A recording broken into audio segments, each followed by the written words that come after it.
Welcome back, casual gardeners. Almost 3 months ago, I made a video in which I started to test out like 4 different soil mixes to see which one made the better soil blocks. And then, squirrel!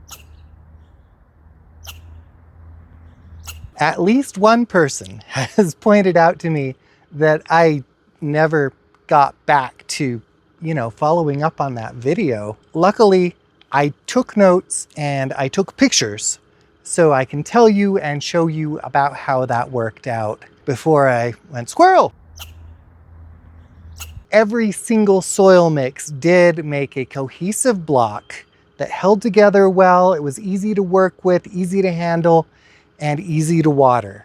It's all about how much moisture you add to your mix. If you're having trouble with your soil blocking, control your moisture. Okay, there's one other place.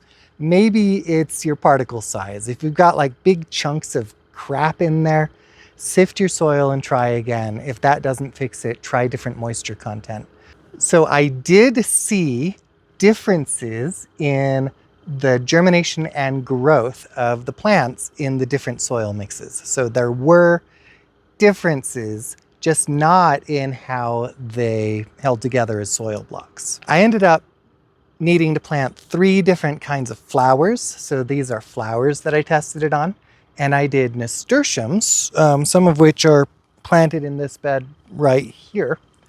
I did some annual scabioses, and I also did some flowering tobacco, which I honestly didn't have a plan for. I just wanted to plant some flowering tobacco, so I did. The germination rate for the nasturtiums was the same in every single soil type. I did see differences in how the nasturtiums grew after they germinated. So nothing about the soil blocks changed how they germinated, but there were differences in the nasturtium growth. The nasturtiums did noticeably, significantly better in the Miracle-Gro mix and the Pit Moss paper-based potting mix than they did in either of the DIY mixes. I also got very similar results in terms of the rate of growth and leaf size from the annual scabioses. They got much bigger in the Miracle-Gro and the Pit Moss than they did in either of the DIY mixes.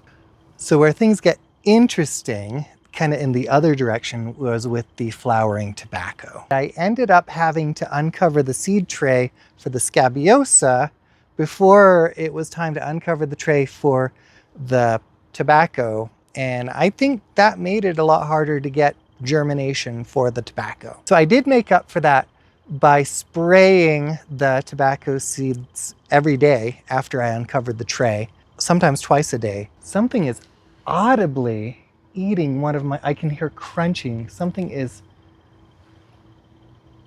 That is a loud eating grasshopper. Oh, P.S. Welcome to Grasshopocalypse 2024.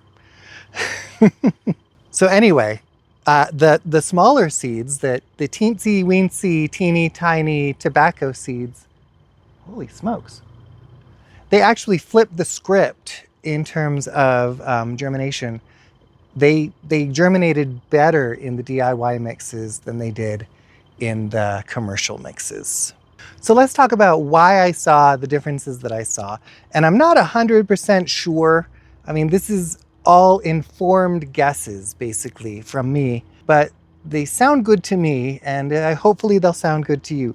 If I'm wrong, please let me know. That's what the comments are for. I mean, be nice about it, because otherwise I'll be all pouty and entertaining, and nobody wants that. So I think that with the larger seeds, the scabiosa, and especially the nasturtiums, because nasturtiums have massive seeds, there was so much guaranteed soil contact because there's so much surface area on the seeds that it just did not matter what soil mix I used. It's all gonna work, right? Those are massive seeds, and the particle sizes in my soil were small. Now tobacco, on the other hand, is so tiny.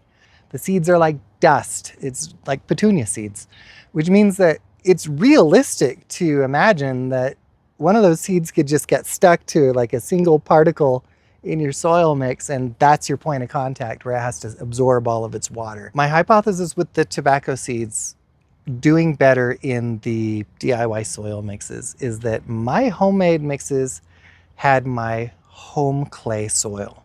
And clay has smaller particles, which might have been able to provide some better surface contact for the seeds. Clay doesn't pass the water through as quickly, so while I was going through and doing my surface moistening, it's possible that those soil blocks just retained the moisture on their surface where the seeds were longer.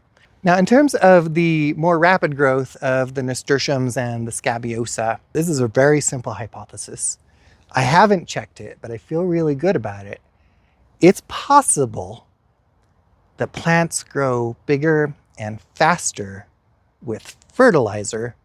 Commercial mixes have fertilizer in them, and my DIY mixes did not. If you're one of those people who believes that Miracle-Gro is the devil incarnate, and I think there are actually a lot of very vocal Miracle-Gro denouncers in the social media space. If you are one of those people, your solution obviously is to go ahead and use a DIY mix and add fertilizer to it.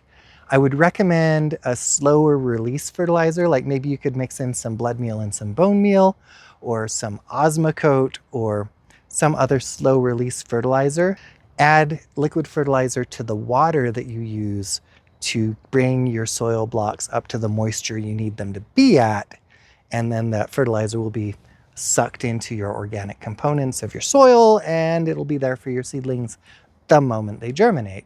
If you do that, I would recommend using like a half strength or a quarter strength of the recommended dosage for that fertilizer. You can also water your soil blocks with liquid fertilizer at quarter strength or half strength.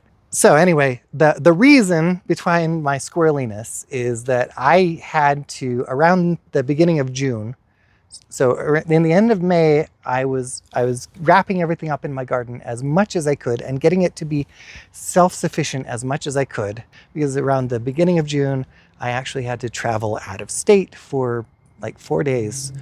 And in the summer, that's actually a lot of time. So I was doing a lot of work in the garden, and I was making a lot, recording a lot for videos, and this just happened to be one of the things that fell through the cracks because I failed to keep track of everything.